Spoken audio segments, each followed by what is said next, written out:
तो बच्चों, आज मैं आपको सिखाऊंगा इमोशंस से कैसे खेला जाता है, कैसे इमोशंस को बाहर निकाला जाता है। सपोज आपको किसी फिल्म या सीरियल में कोई ऐसा सीन मिल गया जो बहुत ही इमोशनल है और आपको डायलॉग के साथ साथ इमोशनल वाले एक्सप्रेशंस भी देने हैं और आंखों में आंसू भी लाने हैं। और हो सकता है आप किसी अच्छे माहौल से उठकर सेट पे पहुंचे हो तो आप वो इमोशंस ला ही नहीं पाते हो। तो एक एक्टर का पहला दायित्व होता है, पहला फर्ज होता है कि आप जहां से आए हो उसे भूल जाओ, अब आप कैरेक्टर में आ जाओ। तो इमोशंस रोने से ही नहीं होते हैं। हो सकता है आपको कोई ऐसा सीन मिल जाए किसी सीरियल फिल्म में, आपको एकदम हंसना है, अपनी फीलिंग लानी है, एक हंसी वाले इमोशन जो होते हैं वो लाने हैं, लेकिन आप अभी अभी आए हो किसी की मैयत में से, किसी का अंतिम संस्कार करके आए हो, तो आप चाहकर भी वो मुस्कुराहट, वो हर्षोल्लास पेश नहीं कर सकते। लेकिन अगर आप एक्टर हैं, तो आप ये जरूर करेंगे, क्योंकि एक एक्टर स्क्रीन पर जो जिंदगी जीता है ना, बस उसके लिए वही उसकी जिंदगी होती है। स्क्रीन से बाहर जो वो करके आया वो सब भूल जाता है। तो बच्चों, इमोशंस के कई प्रकार हैं। हंसना, मुस्कुराना, रोना, देखना, अपने बच्चों को मनाना, अपनी वाइफ को मनाना या वाइफ द्वारा अपने हस्बैंड को मनाना, रूठना, मतलब बहुत सारे इमोशंस हैं जिससे आपको खेलना है, जो मैं सिखाऊंगा। क्योंकि एक एक्टर के लिए सिर्फ और सिर्फ जब स्क्रीन पे वो नजर आता है ना, बस वो कैरेक्टर नजर आना चाहिए जो वो कैरेक्टर कर रहा है, ना कि वो कोई दिलशाद, कोई मेहताब, कोई जेनी। नॉट, सिर्फ वो जो रोल वो प्ले कर रहा है वो ऑडियंस को नजर आना चाहिए, क्योंकि ऑडियंस तभी कनेक्ट होती है। आपने पुरानी फिल्में देखी होंगी, बहुत सारी ऐसी फिल्में हैं। अमिताभ बच्चन का एग्जाम्पल देता हूं। वो जब भी काम ऐसे रोल किए जो बिल्कुल आम लोगों से जुड़े हुए होते हैं, जब वो सीन करते थे तो आम जनता उससे अटैच होती थी, लगता था कि हमारे बीच का ही ये बंदा है। वो एक किरदार था, वो अमिताभ बच्चन नहीं होता है, वो एक किरदार होता है जिससे आप जुड़ते हो। और यही चीजें आपको अपने अंदर लेकर आनी है और मैं सिखाऊंगा। बस आपको रेगुलर मुझे फॉलो करना है, रेगुलर स्टडी करना है, रेगुलर अपने ऊपर काम करना है। अगर आपको किसी सीरियल या फिल्म में इमोशनल सीन करने के लिए मिला है तो उस सीन की गहराई को समझने के लिए, उस सीन में जान डालने के लिए आपको कुछ चीजों पर ध्यान देना बहुत जरूरी है। इन चीजों में सबसे पहले आती है मनोदशा, यानी जिस कैरेक्टर को आप निभा रहे हैं उसकी मनोदशा क्या है। मान लो कि आपको किसी इंस्पेक्टर का रोल मिला है, यानी पुलिस वाले का किरदार करने को मिला है। अब वर्दी पहनने से तो आप इंस्पेक्टर लगोगे नहीं। आपको अगर इंस्पेक्टर की भूमिका में जान डालनी है तो आपको इंस्पेक्टर की मनोदशा पर ध्यान देना होगा, क्योंकि पुलिस वाला हर किसी को शक की निगाह से देखता है। ये चीजें आपको अपने अंदर उतारनी पड़ेगी, तब जाके लगेगा आप एक कैरेक्टर कर रहे हैं पुलिस वाले का। इसी कड़ी में एक और एग्जांपल देता हूं मैं। मान लो आपको एक ऐसा कैरेक्टर मिला है जिसमें आपकी मां की डेथ हो गई है, लेकिन आपकी मां तो घर पे भली चंगी है, तो आप चाहकर भी वो एक्सप्रेशन दे नहीं पाओगे। लेकिन एक एक्टर को ये एक्सप्रेशन देने होते हैं। मानता हूं कि आपने मतलब वो क्या बोलते हैं उसको, आपने एक्सपीरियंस नहीं लिया कि मरने के बाद बेटे पर क्या गुजरती है, बेटा क्या महसूस करता है, वो अलग बात है। लेकिन अगर आप एक्टर हैं तो आपको यह महसूस करना होगा कि आपकी मां मर चुकी है, भले ही वो घर पे जिंदा हो। स्क्रीन पे आप नजर आने चाहिए कि आप अनाथ हो गए हैं, आपकी दुनिया उजड़ गई है। मां का जाना दुनिया का उजड़ना ही होता है। ऐसे फील आपको लाने हैं। ये कब आएगा? जब आप वो मनोदशा को ढूंढोगे, तलाश करोगे, आंखें बंद करोगे, महसूस करोगे, फील करोगे कि मेरी मां मर गई है, तब जाके आप उस कैरेक्टर को कर पाओगे, अदरवाइज बिल्कुल नहीं। तो बच्चों, इमोशनल सीन्स को स्ट्रॉन्ग करने के लिए इसी कड़ी में एक कड़ी और भी है, उसको फिल्मी भाषा में हाव भाव कहते हैं, चेहरे के हाव भाव। अब वो हाव भाव कैसे होते हैं वो मैं आपको बताता हूं। मान लो आपको किसी रिक्शा वाले का रोल करने को मिला है और रिक्शा में आप सिर्फ बैठे हो, कभी चलाने का एक्सपीरियंस लिया ही नहीं है, तो आप कैसे रिक्शा वाले का कैरेक्टर अदा करोगे? उसके लिए आपको अपना ऑब्जर्वेशन स्ट्रॉन्ग करना होगा, उसे फॉलो करना होगा कि उसके हाव भाव क्या है, ऑटो चलाने वाले के, रिक्शा चलाने वाले के, किस तरह से वो चलाता है, किस तरह से वो अपने पैसेंजर से बात करता है, किस तरह से वो पैसे लेता है, पैसे वापस करता है, उसके हाव भाव। मतलब एक रिक्शा वाला बनने के लिए आपको रिक्शा वाला बनना पड़ेगा, तब जाके आप कैरेक्टर को कर पाएंगे। ऐसे एक नहीं बहुत सारे उदाहरण है। भिखारी का रोल मिल सकता है, आप तो पैसे वाले हो, तो भिखारी का रोल कैसे करोगे? तो भिखारी के हाव भाव क्या होते हैं पैसे मांगने के? ये बाबा देना रे, ये बाबा देना। तो वो जो हाव भाव आप ऑब्जर्व करोगे ना, और उसको ऑब्जर्व करने के बाद ही आप उस कैरेक्टर को निभा पाओगे। तो आपको भिखारी को रोज देखना है, भाई ये किस तरह से हाव भाव इसके क्या है, कैसे पैसे मांगता है और लोग कैसे दे देते हैं। इसी तरह से बहुत सारी चीजें, मैं पुलिस वाले का जो दिया था आपको, वो तो था सिर्फ एक, वो किस तरह से लूटता है, ये करता है, शक करता है, उसके भी हाव भाव होते हैं कि वो कैसे आता है, किस तरह से जनता से बात करता है, कोई रिपोर्ट लिखवाना है तो उसके क्या हाव भाव रहते हैं। तो वो पुलिस वाला बनने के वाले जो हाव भाव हैं वो भी आपको सीखने पड़ेंगे। इमोशनल सीन स्ट्रॉन्ग करने के लिए मैंने जैसे बताया कि पहला मनोदशा, उसके बाद हाव भाव, इसी में एक कड़ी और आती है जो बहुत ही स्ट्रॉन्ग है, उसे हम फीलिंग बोलते हैं। फील करना, जो किरदार आप निभा रहे हो वो किरदार क्या फील कर रहा है, उसके ऊपर क्या गुजरी है। मान लो उसकी फैमिली का एक्सीडेंट हो गया, उसको फोन आया कि तुम्हारे मदर फादर इस एक्सीडेंट में मारे गए हैं, तो वो माँ बाप के मरने की जो फील है, उस फील को वो जो किरदार महसूस कर रहा है, उस फीलिंग को आपको महसूस करना है, क्योंकि आप उसका किरदार निभा रहे हो जिसके माँ बाप की एक एक्सीडेंट में डेथ हो गई है, लेकिन आप वो नहीं ला पा रहे हो।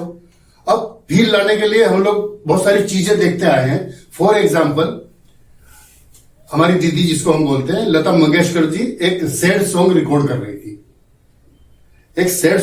रही थी, लेकिन वो कुछ अच्छे मूड में थी, वो फील ही नहीं आ रही थी उनको, जिससे उसकी आंखों में आंसू आए, मतलब जो एक्टिंग उस पर करेगा वो रो पड़े।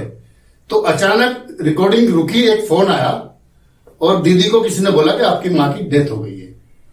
अब वो जो उनके आंखों में आंसू आए हैं, तो रिक्वेस्ट की गई आप इसी भाव में, इसी फील में गाना पूरा कर दीजिए। और दीदी ने वो गाना उसी भाव में, उसी फील में गाना गाया, और गाना इतना अच्छा गाया कि सुनने वालों के आंसू निकल आए। फिर दीदी को बताया गया कि आपकी मां जीवित है, अच्छी है। ये गाने में फील लाने के लिए हमें झूठ बोलना पड़ा था। इसका एक एग्जाम्पल मैं स्वयं हूं, खुद हूं। मैं जब दिल्ली में रहता था तो मैं भजन, गजल ये सब लिखता था।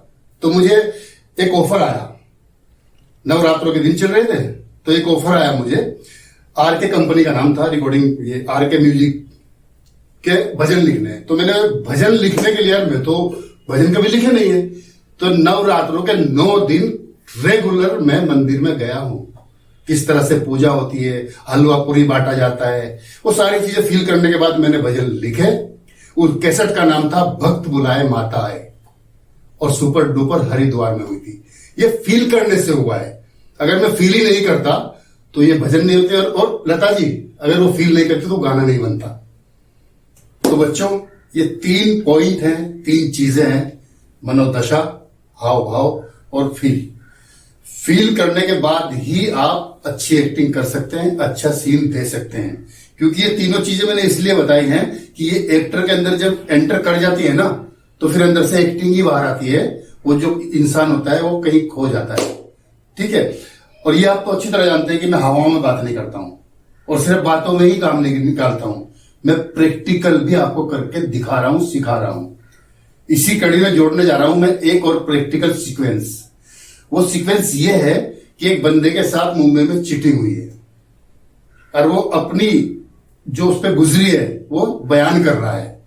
जैसे कि फॉर एग्जाम्पल कुछ लाइंस मुझे याद है उसकी। दोस्तों, मैं बचपन से ही एक एक्टर बनना चाहता था, लेकिन मेरा फिल्मी बैकग्राउंड फिल्मों से बहुत दूर है। मेरा फैमिली बैकग्राउंड फिल्मों से बहुत दूर है। फिर अचानक एक शख्स मेरी जिंदगी में आया जो मुंबई में रहता था। उसने मुझे हीरो बनने के बड़े बड़े सपने दिखाए, और मैं उसकी बातों में आकर मुंबई चला आया। अब जो रकम उसने मांगी थी, मेरी फैमिली की औकात नहीं थी कि वो रकम दे सके। मैंने कर्ज लेकर उसकी डिमांड पूरी की। यहां आने के बाद, यानी कुछ दिनों बाद, मुझे पता चला कि वो मुझे बड़े बड़े सपने सिर्फ और सिर्फ मेरे पैसे लूटने के लिए दिखा रहा था। लेकिन कहते हैं ना कि रब बड़ा है तो बंदा खड़ा है। मैं मेहनत करता गया, हौसला बिल्कुल भी टूटने नहीं दिया, और फिर मुझे प्लेटफॉर्म मिला जहां अपनी एक्टिंग के जोहर दिखाने के मुझे कई मौके मिले। उस प्लेटफॉर्म का नाम है ग्लैमस्टर। तो दोस्तों, अब मैं बुलाता हूं मेहताब जी को। वो ये सीक्वेंस करके दिखाएंगे। मेहताब, सिचुएशन याद है? जी सर। कोई मिस्टेक नहीं होनी चाहिए। पूरे भाव के साथ 3 चीजें, मनोदशा, चीटिंग वाली मनोदशा, हाव भाव, फील, ये तीनों चीजें पिरो के इन लाइनों में कैमरे की तरफ देखो और बोलो। दोस्तों, बचपन से ही मुझे एक्टर बनने का शौक था, मगर मेरा फैमिली बैकग्राउंड फिल्म लाइन से बहुत दूर था। 1 मिनट, कैमरे में देख के बोलना है। तुम नीचे देख रहे हो दोस्तों, ये नहीं सीधा मुखातिब हो रहे हो वहां से। दोस्तों, मैं बचपन से, मैंने कैसे देखा? मैंने कैमरे में देखना है। लाइन अच्छी जा रही है, लाइन में कोई प्रॉब्लम नहीं है। कैमरे में देख के बोलना है, और कैमरे में देखते देखते मायूसी महसूस हो ना तो इधर उधर कर सकते हो, फिर कैमरे में जाओ। जहां पे कोमा आए ना नीचे देख लो, फिर कैमरे में जाओ। जी सर। चलो रीस्टार्ट करो। दोस्तों, मुझे बचपन से ही एक्टर बनने का शौक था, मगर मेरे फैमिली बैकग्राउंड बहुत ही कमजोर था, फिल्म लाइन से बहुत दूर था। तभी अचानक से एक शख्स मेरी जिंदगी में आया, जिसने मुझे हीरो बनने के बड़े बड़े सपने दिखाए, और उसकी बातों में आकर मैं मुंबई आ गया। वो मुंबई का रहने वाला था, और यही एक फैसला मेरे परिवार की फाइनेंशियल कंडीशन को बहुत कमजोर कर दिया। अभी तुम डायलॉग बोल रहे थे ना, तो ऐसे कर रहे, ऐसा हो गया था, वैसा हो गया था। बोलना कैसे है? मुझे एक्टिंग का बहुत शौक था, मैं एक्टर बनना चाहता था, मगर मेरा फैमिली बैकग्राउंड ये नहीं था। फिर एक बंदा मेरी जिंदगी में आया, उसने मुझे हीरो बनने के बड़े बड़े सपने दिखाए, ये, लेकिन टारगेट वही। डायरेक्टली कैमरे में जब अतीत में जाना है तो थोड़ा नीचे देख लो, वो अतीत होता है, लेकिन डायरेक्टली कैमरे में भी बोल सकते हो ना। कैमरे में तो बोलना ही है, कहीं फील लाने के लिए कभी कभी थोड़ा बहुत इधर उधर देखना पड़ता है। ठीक है, अब रीस्टार्ट करो, शुरू से बोलो। दोस्तों, बचपन से मुझे हीरो बनने का बहुत शौक था, मगर मेरा फैमिली बैकग्राउंड बहुत कमजोर था, जो फिल्म लाइन से बहुत दूर था। तभी अचानक से एक शख्स ने मेरी जिंदगी में एंट्री ली, और उसने मुझे बड़े बड़े हीरो बनने के सपने दिए। वो मुंबई का था, और उसकी बातों में आकर मैं मुंबई आ गया। एक इसी फैसले से मेरे परिवार की फाइनेंशियल कंडीशन बहुत बिगड़ी। मैं मुंबई आया, लेकिन कुछ दिनों के बाद मुझे पता चला कि उस शख्स ने सिर्फ और सिर्फ मुझसे पैसे लूटने की वजह से, मुझसे पैसे खाने की वजह से मुझको बड़े बड़े सपने दिखाए। उस वक्त मेरे परिवार की फाइनेंशियल कंडीशन इतनी कमजोर थी कि वो इतनी बड़ी रकम अदा नहीं कर सकती थी। नहीं, गलत हो गया ना पूरा। वो आगे पीछे बोल सकते पूरा नहीं बोल सकते यार, नहीं बोल सकते आगे पीछे। वो सही बोल रहे थे, नहीं बोल सकते आगे पीछे। सीधे सीधे पानी की तरह एक चांस और देता हूं, नहीं तो फिर इसको रीटेक करेंगे। तुम्हारा लाइन सीधे लाइन है कि बचपन से ही मुझे हीरो बनने का शौक था, लेकिन मेरा फैमिली बैकग्राउंड फिल्म लाइन से बहुत दूर था। अचानक एक शख्स मेरी जिंदगी में आया, और उसने मुझे हीरो बनने के बड़े बड़े सपने दिखाए। वो भी मुंबई में रहता था, लेकिन उसकी जो पैसों की डिमांड थी वो मेरी फैमिली की औकात नहीं थी देने की। फिर मैंने कर्ज लेकर उसकी डिमांड पूरी की। मुंबई आने के बाद मुझे पता चला कि वो मेरे पैसे लूटने के लिए मुझे हीरो बनने के बड़े बड़े सपने दिखा रहा था, लेकिन रब बहुत बड़ा है, इसीलिए बंदा खड़ा है। मैं मेहनत करता गया, हिम्मत नहीं हारी, और इसी दौरान मुझे एक प्लेटफॉर्म मिला जहां मुझे अपनी एक्टिंग के जोहर दिखाने का मौका मिला। वो प्लेटफॉर्म है ग्लैमर। ये फील लाके बोल दो कंटिन्यू, और ये बीच में एक लाइन जरूर बोलना कि उसकी जो डिमांड थी वो मेरी फैमिली पूरा नहीं कर सकती थी, इसलिए मैंने कर्ज ले छोटी कर लो, लेकिन वो कंटिन्यूटी जुड़ रही है। समझ रहे हो? आगे पीछे हो जाएगा, गड़बड़ जाएगा, ये चांस है, नहीं तो फिर याद करना पड़ेगा तुमको। चलो कैमरा देख के वो जो हाव भाव बताए उस तरीके से फील, मनोदशा, हाव भाव, ये 3 पॉइंट है। ठीक है, एक फाइनल सीन दो, मैं फ्रेम से बाहर जा रहा हूं। ठीक है, जो मैंने बोला उसी को फॉलो करते हुए कैमरे की तरफ, मनोदशा, हाव भाव, फील के साथ। दोस्तों, बचपन से मुझे एक्टर बनने का शौक था, मगर मेरे फैमिली बैकग्राउंड फिल्म लाइन से बहुत दूर था। तभी अचानक से एक शख्स ने मेरी जिंदगी में एंट्री ली, और उसने मुझे बड़ा बड़ा हीरो बनने का सपना दिखाया, बड़े बड़े सपने दिखाए। लेकिन मेरी फैमिली जो उसने डिमांड की थी इतनी वीक थी कि उसकी वो डिमांड, उसकी रकम की डिमांड पूरी नहीं कर सकती थी। वो मेरी फैमिली के औकात के बाहर की बात थी, मगर फिर भी मैंने कर्ज से लेकर पैसे उसकी डिमांड पूरी की। लेकिन कुछ दिनों बाद मुझे पता चला कि उसने सिर्फ अपना उल्लू सीधा करने के लिए, मुझे लूटने के लिए यूज किया। लेकिन दोस्तों कहते हैं ना, पूरा बड़ा है इसलिए तो बंदा खड़ा है। मैंने मेहनत करना नहीं छोड़ा, हिम्मत नहीं हारी, हिम्मत करते गया और एक दिन मुझे एक प्लेटफॉर्म हासिल हुआ और मैंने अपनी एक्टिंग का जौहर उस प्लेटफॉर्म पे दिखाया। उस प्लेटफॉर्म का नाम है ग्लैमस्टार। तो देखा बच्चों, मेहताब ने कितने अच्छे तरीके से, कितने इमोशंस के साथ में अपनी लाइनों को पेश किया। क्यों? क्योंकि जो उसने बोला है, जो पढ़ा है ना, ये इस रास्ते से गुजर चुका है, यानी इसके साथ ये हो चुका है जो मेहताब ने अपनी लाइन्स में बताया। बच्चों, मैं आपको आगाह कर देना चाहता हूं, हमारी लाइन में काम करने वाले लोग बहुत कम और लूटने वाले लोग बहुत बैठे हुए हैं। लाखों की डिमांड करते हैं, परिवार वाले पैसा दे भी देते हैं, लेकिन उनका फिल्मी करियर नहीं बनता, क्योंकि वो सिखाते तो कुछ है नहीं, करते कुछ नहीं है।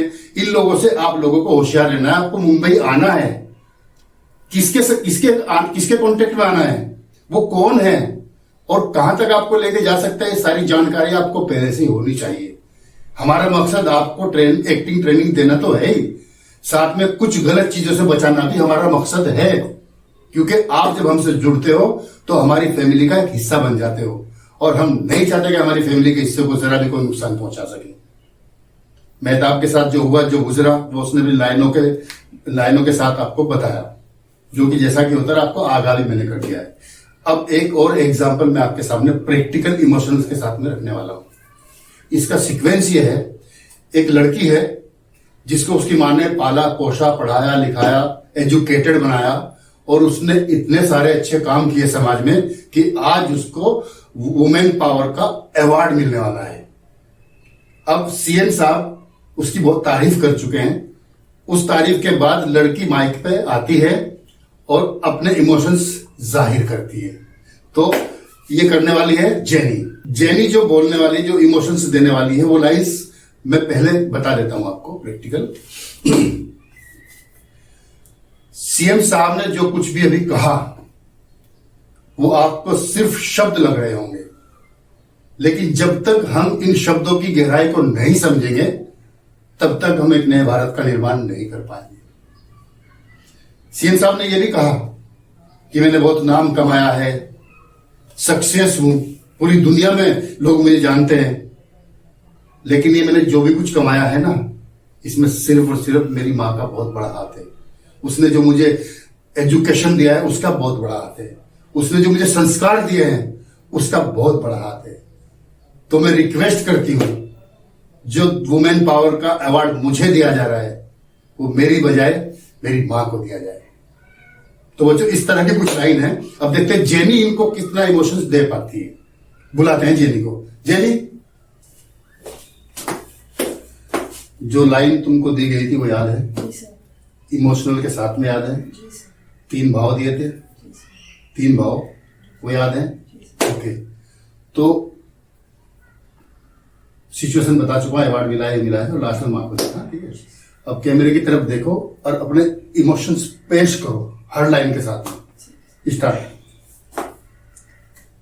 जैसे कि सीएम साहब ने कहा, आप लोगों ने सुना, आप लोगों को वो शब्द लग रहे होंगे, पर जब तक बच्चों जरा ध्यान देना, एक तो लाउडनेस होनी चाहिए और डायलॉग ये है जैसा कि सीएम साहब ने कहा। लाउड समझ में तो आने से, क्या बोल रही हो? जैसा कि सीएम, वो समझ में नहीं आ रहा है। जैसा कि सीएम साहब ने कहा, आपको सिर्फ शब्द लग रहे होंगे। जब तक आप इन शब्दों की गहराई को नहीं समझेंगे तब तक हम एक नए भारत का निर्माण नहीं कर पाएंगे। बच्चों जरा आप भी ध्यान देना। जैसे कि सीएम साहब ने कहा, आप लोगों को वो सिर्फ शब्द लग रहे होंगे, लेकिन जब तक हम उस शब्द की गहराई में नहीं जाएंगे हम लोग एक नए भारत का निर्माण नहीं कर पाएंगे। जैसे कि मास्टर साहब ने कहा कि मैंने बहुत नाम कमाया, बहुत शोहरत कमाई है, लेकिन उस नाम के पीछे मैं नहीं, मेरी माँ है। उनके दिए हुए संस्कार, उनका दिया हुआ एजुकेशन, उनके राह पे चलते हुए मैं इस मुकाम पे खड़ी हूँ। और जो आज मुझे अवार्ड मिल रहा है वुमेन्स पावर का, मैं चाहती हूँ कि मेरी माँ को मिले। अच्छा, इसमें लाइन गई है, ठीक है बच्चों, ध्यान देना, इमोशन नहीं आए। इमोशंस कैसे आएंगे? सीएम साहब ने जो अभी कहा वो आपको सिर्फ शब्द लग रहे होंगे। जब तक हम इन शब्दों की गहराई को नहीं समझेंगे, हम एक नए भारत का निर्माण नहीं कर पाएंगे।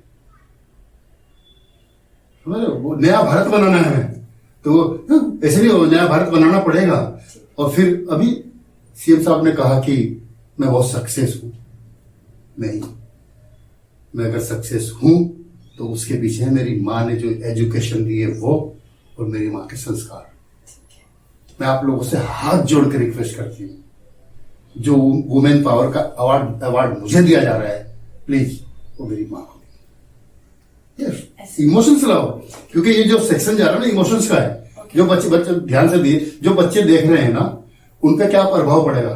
तुम इमोशंस दोगी तो भी वो समझ पाएंगे। ठीक है, तो पूरा फील, मनोदशा, हाव भाव, फील, तीनों चीजें इसके अंदर लाओ। और नए भारत का निर्माण करने वाली बात है तो हमारा सीना चौड़ा होता है, तब तक नहीं कर पाएंगे वो चीज। और लाउड होकर इमोशंस नहीं जाने चाहिए। ठीक है, रीस्टार्ट। जैसे कि सीएम साहब ने कहा, आप लोगों को वो सिर्फ शब्द लग रहे होंगे, लेकिन जब तक हम उन शब्दों को नहीं समझेंगे, हम नया भारत का निर्माण नहीं कर पाएंगे। नहीं, ऐसे नहीं। एक तो शब्द वही बोलो जो मैं बोल रहा हूं, तुम्हारे दिमाग में कोई दूसरा बैठ गया है। जैसा कि सीएम साहब ने कहा, आपको ये सिर्फ शब्द लग रहे होंगे। ध्यान दो, हाँ ध्यान, बच्चों तुम भी ध्यान दो। आपको ये सिर्फ शब्द लग रहे होंगे, लेकिन जब तक हम इन शब्दों की गहराई को नहीं समझेंगे, शब्दों को नहीं, शब्दों की गहराई को नहीं समझेंगे, तब तक एक नए भारत का निर्माण नहीं कर पाएंगे। ये इमोशन नहीं आना चाहिए, स्पीड तो बिल्कुल नहीं। ठीक है, अगर कुछ टेंशन है तो बाद में करें, कर लोगे? ठीक है। जैसा कि सीएम साहब ने कहा, आप लोगों को वो सिर्फ शब्द लग रहे होंगे, लेकिन जब तक हम उस शब्द की गहराई में नहीं जाएंगे, नहीं, फिर वही बात आ गई, जब तक हम शब्दों को नहीं समझेंगे। अच्छा, गहराई में तो बाद में जाएंगे ना। अच्छा, जैसा कि सीएम साहब ने कहा, आपको ये सिर्फ शब्द लग रहे होंगे। जब तक हम इन शब्दों की गहराई में नहीं जाएंगे, इन शब्दों की गहराई में नहीं जाएंगे, तब तक हम एक नए भारत का निर्माण नहीं कर पाएंगे। ये लास्ट है, ये तो फिर करेंगे। हाँ, मूड। जैसा कि सीएम साहब ने कहा, हाँ, सीएम साहब ने भी जो कहा वो आपको सिर्फ शब्द लग रहे हैं, ऐसा बोल दो, वो भी चलेगा। जैसा कि नहीं, उधर उनसे बात मत करो, बात सिर्फ इधर देखो, क्योंकि वो कैमरा ऑन है। इसमें क्या है, सबसे पहले तो फील करो। फील ये करना है, मनोदशा ये है कि तुम सक्सेस हो, मतलब एकदम तुम सुपर पावर बन गई हो। हाव भाव यह है कि तुम्हें अवार्ड मिला है, और फील ये है कि वो अवार्ड मुझे मिला तो है, लेकिन मेरी माँ की वजह से मिला है। वो अवार्ड मैं अपनी माँ को समर्पित करना चाहती हूँ। माँ है तो सब कुछ है, नहीं तो कुछ भी नहीं। वो भाव लाओ, वो इमोशन लाओ। और एक्टिंग के दरमियान ये स्माइल बिल्कुल नहीं, हंसना बिल्कुल नहीं। कैरेक्टर को समझो यार, उस कैरेक्टर को समझ के लाइन बोलो। चलो ठीक है, मैं अभी फ्रेम से बाहर जा रहा हूं, मुझे प्रॉपर चाहिए, इमोशन आने चाहिए, और भारत में लगे कि भारत की बात कर रहे हैं। ठीक है, तो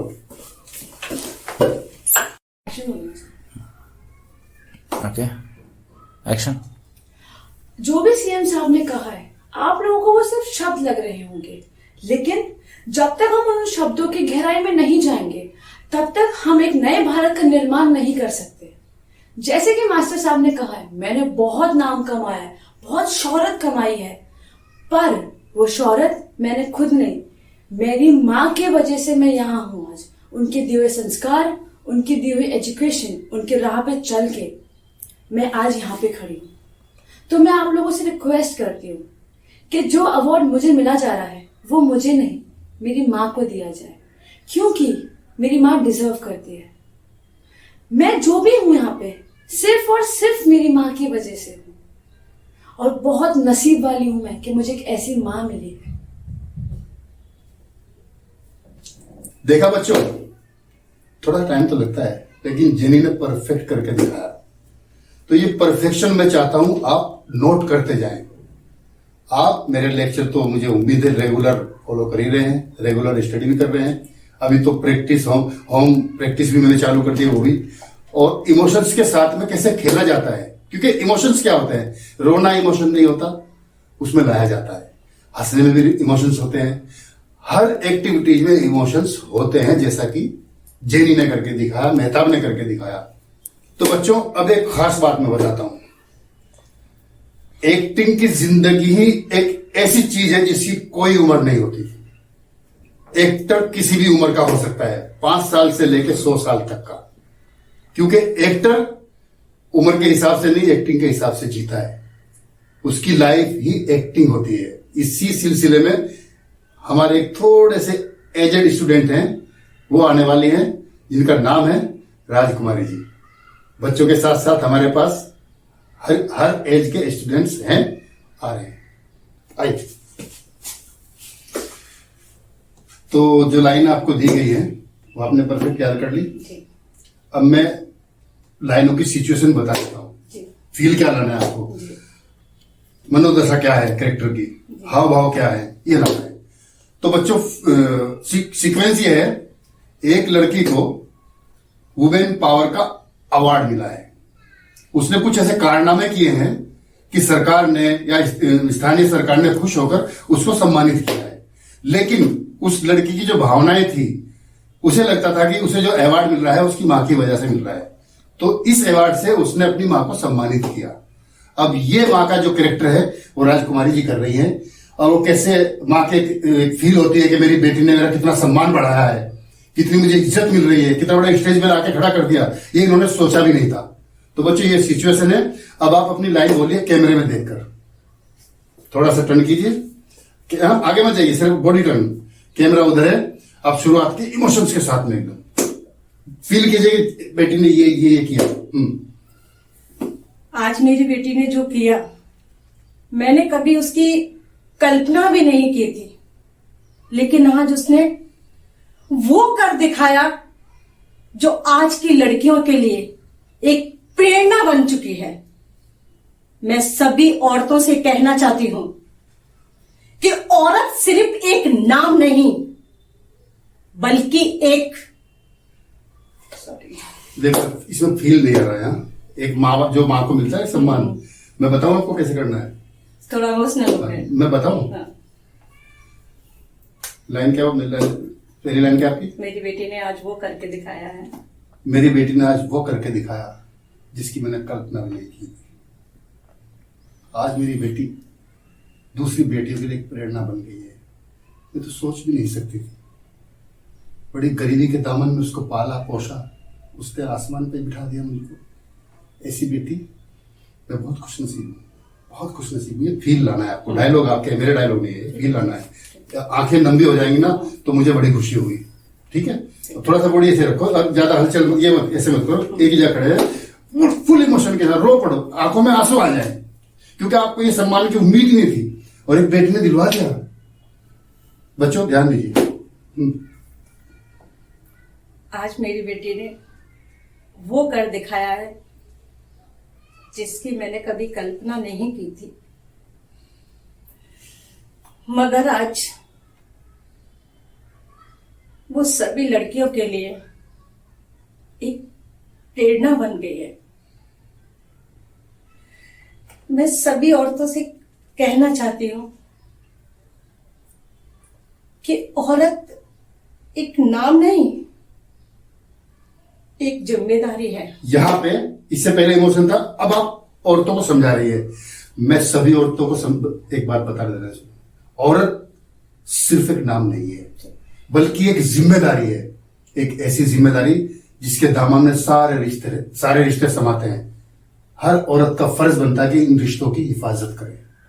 यहां से थोड़ा दृढ़ होता ना कि ये तो हो गया, यहाँ तक मेरी बेटी ने ये इमोशन हो गया, अब आप संदेश दे रहे हो, खुशी होके मतलब संदेश दे रहे हो, बाकी औरतों को संदेश दे रहे हो, ठीक है? अब आप शुरू से लो और जिम्मेदारी बोलना, जिम्मेदारी नहीं होता वो। ठीक है, जिम्मेदारी। जिम्मेदारी, औरत एक नाम नहीं, एक जिम्मेदारी, सिर्फ एक नाम नहीं, एक जिम्मेदारी है। एक ऐसी जिम्मेदारी जिसके दामन में सारे रिश्ते समाते समय हैं। तो औरत का फर्ज बनता है कि इन सभी रिश्तों की हिफाजत करे। प्रणाम, राधे राधे, राधे राधे बोल के चले जाना, ठीक है। अब शुरू से करो। आज मेरी बेटी ने वो कर दिखाया जिसकी मैंने कभी कल्पना नहीं की थी, मगर मत एक वर्ड पूरा करो, एक एक करके, मगर वो एक प्रेरणा बन गई है। फिर उसके बाद, फिर उसके बाद, फिर उसके बाद एक सेंटेंस पूरा बोलो, उसमें थोड़ा सा कोमा लगा लो, ठीक है। शुरू से बोलो फिर, बच्चों ध्यान दो। आज मेरी बेटी ने वो कर दिखाया जिसकी मैंने कभी कल्पना नहीं की थी, मगर आज वो एक सभी लड़कियों के लिए एक प्रेरणा बन गई है। मैं सभी औरतों से कहना चाहती हूं कि औरत एक नाम नहीं, एक जिम्मेदारी है, जिसके दामन में सारे रिश्ते समाये होते हैं और औरत को कभी भी नहीं, इसमें फ्लो तो है ही नहीं, और जिम्मेदारी तो आपने फिर जिम्मेदारी बोल दिया है। फिर है, आप थोड़ा प्रैक्टिस रखिए इस चीज की, चलो ठीक है। थोड़ा अच्छे से ले लो, अच्छे से फील कर लो। अब मैं फ्रेम से बाहर जा रहा हूँ, ठीक है। एक लास्ट बार समझा रहा हूँ बोलना कैसे है। क्या लाइन है पहली? ये लाइन, आज मेरी बेटी ने जो कर दिखाया उसकी तो मैंने कल्पना भी नहीं की थी। आज दूसरी लड़कियों के लिए मेरी बेटी एक प्रेरणा बन गई है। मैं सभी औरतों से कहना चाहती हूं कि औरत सिर्फ एक नाम नहीं है, बल्कि एक जिम्मेदारी है। एक ऐसी जिम्मेदारी जिसके दामन में सारे रिश्ते समाते हैं। तो औरत को चाहिए कि इन सभी रिश्तों की हिफाजत करे। फाइनल आपको करना है हाँ, कैमरे में देखना, अपनी आंखें इधर उधर मत कीजिए, सिर्फ कैमरा। लाइन खत्म होने तक कैमरा। चलिए स्टार्ट। आज मेरी बेटी ने जो करके दिखाया उसकी मैंने कभी कल्पना भी नहीं की थी, मगर आज वो इन सभी लड़कियों के लिए एक प्रेरणा बन गई है। और मैं सभी औरतों से कहना चाहती हूं कि औरत सिर्फ एक नाम नहीं, औरत एक जिम्मेदारी है, जिसके दामन में सारे रिश्ते समाये होते हैं। हर औरत को इन रिश्तों को संभाल के रखना चाहिए। राधे राधे। तो देखा बच्चों, राजकुमारी जी ने कितने अच्छे से अपने इमोशंस दिखाए। वो सिर्फ इसलिए कि उन्होंने इस कैरेक्टर की मनोदशा समझी, हाव भाव समझे, फील समझे कि एक माँ जब बच्चे सक्सेस होते हैं तो एक माँ को क्या महसूस होता है। उसकी जो मेहनत है वो रंग लाती है। तो बच्चों, आज का ये लेक्चर यही खत्म होता है। आप अपनी प्रैक्टिस जारी रखिए।